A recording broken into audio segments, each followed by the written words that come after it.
focus. Ideate, innovate, enable. YES Bank and CNBC-TV18 present the Growth Summit Vision for a $10 trillion economy in association with Max Life Insurance. So let's start with the first session. And the theme of the upcoming session is Unleashing the Animal Spirit, Building the Right Support Structure for Growth. So without further ado, it's my honor and privilege to invite on stage Jude Sanith from CNBC-TV18 for a fireside chat with Mr. Srinivas Rao Mahankali, CEO, T-Hub.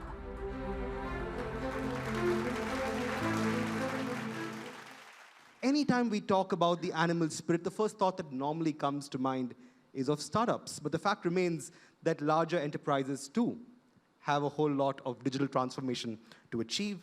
And more importantly, I think T-Hub also has a provision for that by way of your solution accelerator.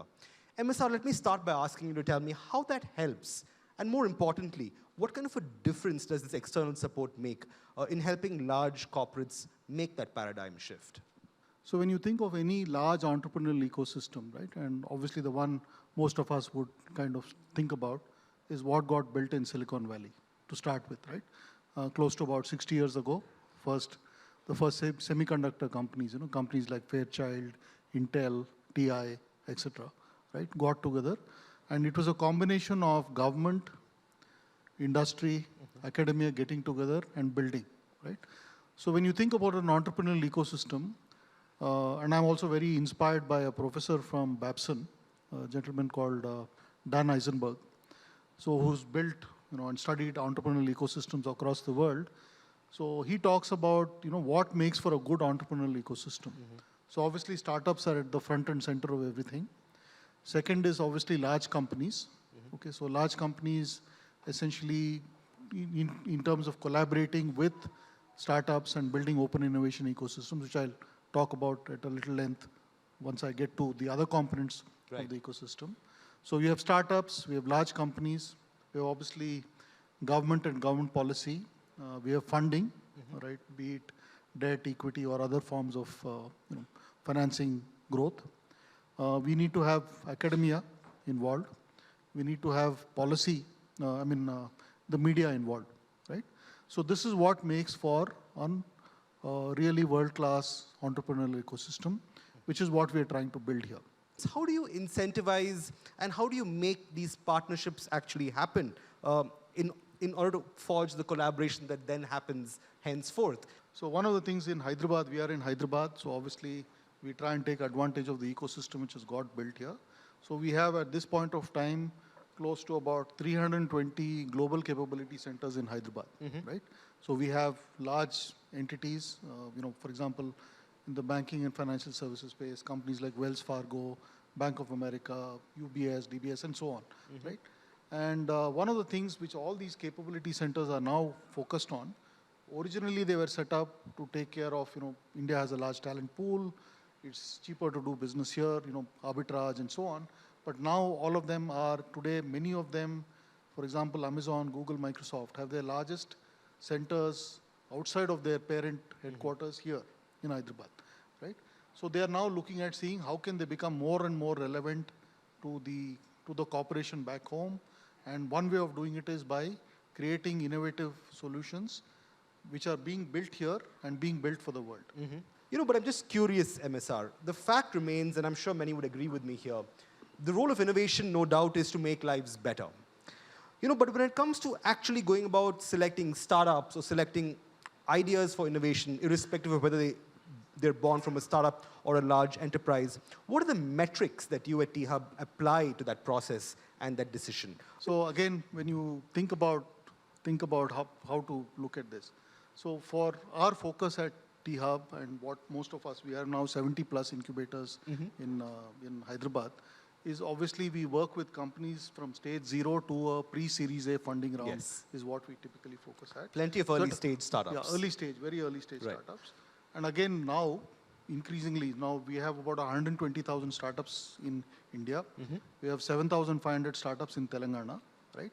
And now you'll hear people talk about this thing called deep tech startups. There are approximately around 7,000 to 8,000 deep tech startups type of thing. So now, if you look at what that means. So at a very early stage, what we look for is, first of all, what is the problem they're trying to solve? Okay? And is that a problem? If they solve that problem, can they build a truly scaled business, right? If they solve that problem, will it impact a large number of businesses? And will it also potentially impact a large number of people? You know, another thing that really strikes me about T-Hub is the fact that at its front and center when it comes to the PPP board is, of course, academia. And given the fact that you've constructed and curated the processes, around institutes like IIT, Nalsar, and ISB, it reminds me very much about what happened in Silicon Valley a few years ago, where much of the infrastructure and partnerships there were built around Stanford, the University of Berkeley. What kind of incentive do you propose or do you have to kind of take academic partnership to the next level, really, as far as T-Hub is concerned, and actually go about incentivizing it for more of this to happen at T-Hub itself? Sure. So I think specifically with reference to the 3 partners, and in fact, this morning, we signed an engagement with ASCI, the Administrative Staff College of India, which is a government-run entity. So I think more and more academicians are clearly focused on building out innovation, right? And where we can play a role is, I'm going to take refuge in an equation. So when you think about innovation, right? Innovation is idea into commercialization, right? When you finally distill it down. So what we are trying to see is how some of the ideas which are getting incubated in some of these centers of learning, how can they be commercialized? What lessons do you think India can take in terms of the T-Hub template itself in the country's march to a $10 trillion economy by 2030? Sure. So first is, I think, the power of public-private partnerships, right? When you get a bunch of people working together who come from industry, academia, right, and government, one. Second is you create an institution which has, we are a Section 8 not-for-profit company, but we are run pretty much like a for-profit company. So we bring in people from the private sector or from the government. Everything is by merit, right? And you bring people who've been there and done that. So people who've been entrepreneurs themselves obviously are probably in the best position to work with fellow entrepreneurs and support them, etc. A wide round of applause, ladies and gentlemen, for those insights on T-Hub and taking innovation forward. Thank you very much, Thank you, MSR. sir. YES Bank and CNBC-TV18 present the Growth Summit Vision for a $10 trillion economy in association with Max Life Insurance.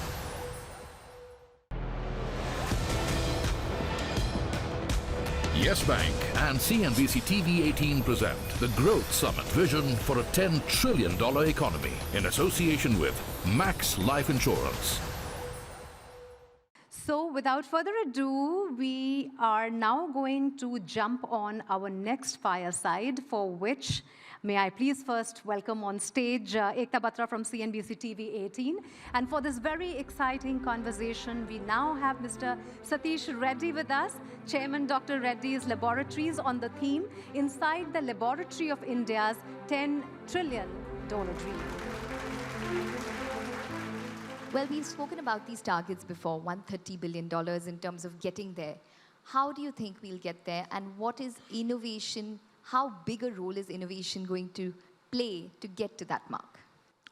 $130 billion is a target that we had done after a lot of study, by 2030. Because currently we said we have $50 billion. We want to go up to $130 billion. So different elements to it. And your specific question is, how do we use innovation to get there? It's very critical, let me put it that way, because if we take the normal rate of growth, it will only take us to a certain extent, maybe $70, $80 billion. That's about it. If you take 7 to 9% of growth, which the industry currently enjoys. But then if you want to get to $130 billion, you have to create more value. All the numbers that you put it out there in terms of volumes, right? So whether it's 1 in 3 medicines in the US generics coming in from Indian pharmaceutical companies, or if it's 1 in 4 in the UK, or even the vaccines that you talked about, all these are volume-led kind of growth. So it's important to shift the lens also towards creating more value, and that's where innovation plays an important role. And again, there are different layers to it. And the critical thing in that would be, especially at the high end, because if you see 2/3 of the world pharma market, it all comes from innovation, the innovative drugs, the originally discovered molecules. And if you see it from that order, India is just getting started, in that space, because I mean, of course, there are companies, including like ours, which have been in this for the last 30 years. But it also shows you that it's a highly investment intensive. It's also risky, very uncertain in the way we go about it. But in terms of the value that can create, just one molecule, if you're successful, can completely transform the company. So in terms of value creation, that becomes that much more critical. So it plays a very important role there. Okay. What does the government need to do to encourage R&D and innovation in the country? Lots of things needed to be done because, in most of the countries, again, they started pretty late, right, in terms of discovery. Leave the US out because, I mean, there was always something, all of us can learn from the US, but it's a very matured, R&D ecosystem at that point. But if you take some of the countries, right, so let's take, one by one. Let's take the funding part. Where again, when we say government needs to pitch in, it's not that the government does not promote research in this country, but if you see the numbers, and also if you see the way it's being implemented, and I think it's more that needs to be done. I mean, just to put it in a nutshell, what is important is that amount of investment by the government has to increase substantially, where it becomes more of a direct investment, which encourages, R&D to happen in this country. For example, you would have various schemes under DST, BIRAC, DBT, but then when it comes to, what translates finally into commercial products, I think that's the thing that we're asking for, right? So if you're looking at startups, for example, what kind of a funding are they getting? Yes, they do get funds from BIRAC, DST, DBT, but the kind of research that they do, because of the uncertainty that we're talking about, you said the failures rate is extremely high. I mean, these people need some certainty because they're scientists who have gotten into this game, and they would require some kind of certainty. So direct government participation on one side. And also, if you see the private sector investment, it's very low. And to catalyze that, that's where you need models like what you see in Israel, where there's a joint development fund where the government also pitched in, because what happens with especially VC system to develop, they like to they get into more of late stage kind of things. So for them to get into early stage, because it's higher risk by definition, they would like to see some level of mitigation of risks by this kind of a support. So that could be another kind of a fund that could be looked at. And also if you see, in terms of incentives, because this is something that, has been withdrawn, right, for the industry, with the weighted deduction, which we had for a very long time, especially for R&D, that's been taken out. And as for companies to take more risk, so to encourage the whole ecosystem, it requires, these kind of incentives, whether it's in the form of tax credits, whether it's in terms of patent box, whether it's in terms of, some kind of tax credits that we can take. There are a whole lot of things which can be done, which would encourage this more and more people to take this risk and get into innovation. So risk-taking is required. So for funding, private funding such as venture capitalists, you need to encourage or create an ecosystem in India where they come into the early stage because of our R&D pipeline being in a nascent stage. Correct. Okay. Correct. Well, let's move on and talk about where India is when it comes to being a CDMO player, when it comes to innovation. We might not be creating the molecule at this point in time, but we are participating in the creation of that molecule very substantially. How important is that piece as an emerging sector for India, and how well are we doing, say, compared to other countries such as China and South Korea? Sure. No, that's a business that's been around for quite some time. In terms of pharmaceutical services that we can offer, and again, it's at different levels. It can be from off-patent APIs, but I think your question is more towards innovative products and what kind of services we do. There are companies doing this work, right? So, but in terms of the level at which we could go to, from what the innovators require and what India can deliver, I think it's a huge opportunity, and especially in the big target that we're talking about, this can also form a decent chunk in terms of aiding the growth to get there. Again, important thing is also changing technologies, because the pipeline of most of the new products coming out are mostly biologics at this point of time. Yeah. Almost 2/3 of the new pipeline is biologics. So CDMOs suited towards biologics, that's required. Okay. Not too many in India at this point of time, but there are people, including Dr. Reddy's, investing into this area. But it gives a huge opportunity because you said China. So in terms of the scale, that's the other aspect, right? In terms of scale, there are Chinese companies who have built huge capabilities and also facilities, where they were in the forefront at some point of time. There is an opportunity for India now, because there are innovator companies now wanting to look at India very closely because of the capabilities that we have, and also for them to diversify away from China. That presents a very, very interesting opportunity for companies to take advantage of. Okay, so maybe China plus one is actually turning out to be an opportunity. How should Indian companies participate in the growth story? Do you think that maybe there could be more in-licensing of molecules, out-licensing of molecules, as we saw, to probably mitigate the risk as well? Mix of both, right? So when you talk about out-licensing, that's something in our early stages of discovery. We had followed that model because obviously we could not afford the clinical trials because that's this big component. Again, I'm talking about original discovery. So we are at a stage where we can afford part of it. So that's how we are taking it. But at some point of time, we have to out-license, especially when it comes to phase 3 and, especially, large patient trial globally. If you have to do a clinical trial, it requires that much of investment which companies can't afford by themselves at this point of time. So out-licensing is a model that would happen. Having said that, there is also in-licensing, which again, companies have done, especially in today's world, because there are major developments happening in technology. Especially if you take, for example, oncology, especially through cell and gene therapy, there's a lot of developments that took place in terms of the products that are being, done outside of India. For them to be launched in India, multinationals have this opportunity to partner with companies like us who are very deeply entrenched in the market, where they would in-license the product to us, and then we can market it. Yeah. Example would be Amgen, for example, almost 10 years back. Some of their oncology products, we licensed it from Amgen, and then we are able to, provide it to the Indian market. Okay. What about innovating for India? Because we have so many tropical diseases. We have dengue, chikungunya, leprosy, elephantitis, and there are no, solutions for those. Should Indian companies concentrate more on India-specific diseases, or is there no money in it? I mean, the commercial part is one aspect. I mean, I wouldn't talk about the money part of it because these are really, I would classify them more as public health issues. The kind of diseases that you talked about specific to India. So here again, I think there are collaborative models that can be used and we can find solutions because the important thing is to find solutions, and pharma companies should not shy away from it, nor get into it because it's not economically viable. That I don't think is the right thing to do, and several companies, for that matter, have gotten into this. Lupin in TB, for example, or whether it is, our company collaborating, in a partnership with the Dr. Reddy's Institute of Life Sciences and the Welcome DBT Alliance.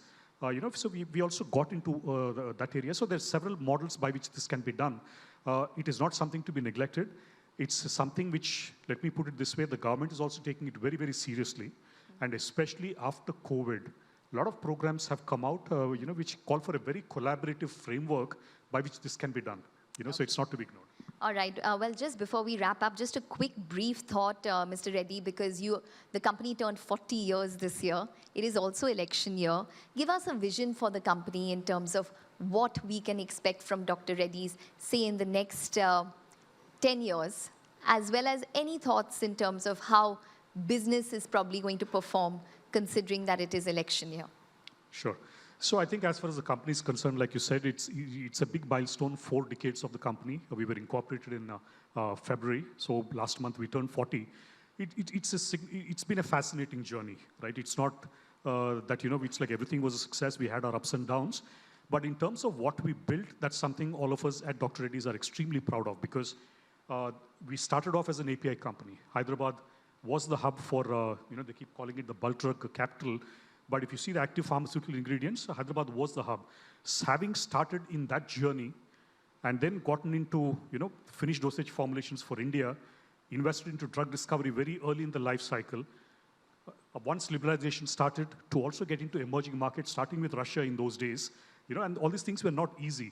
But in terms of, our early success, because we were the first to do it in several things, whether it was launching products for the first time in the country in finished dosage in India, while the Patent Act was still about process patent.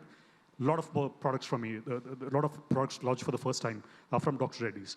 When it came to discovery, to get into original discovery as early as 1992, it was one of the first private sector companies to have done that.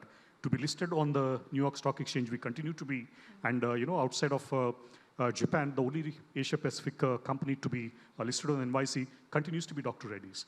And lots of other things. I won't go through all those successes, but we've also had our fair share of failures. I talked about our failure in discovery in a very prolific area at that point of time. Because we had licensed molecules to Novo Nordisk and Novartis at the time, that failure was a disappointment, but we moved on, and then I talked about Origin Oncology. So it's been a fascinating journey in terms of where we are heading to.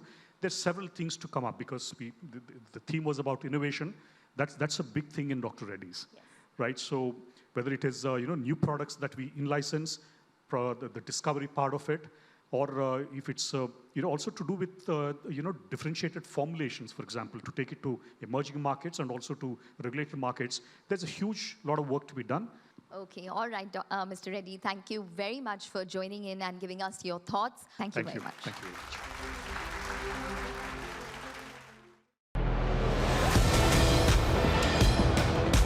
YES Bank and CNBC-TV18 present the Growth Summit Vision for a $10 trillion economy in association with Max Life Insurance.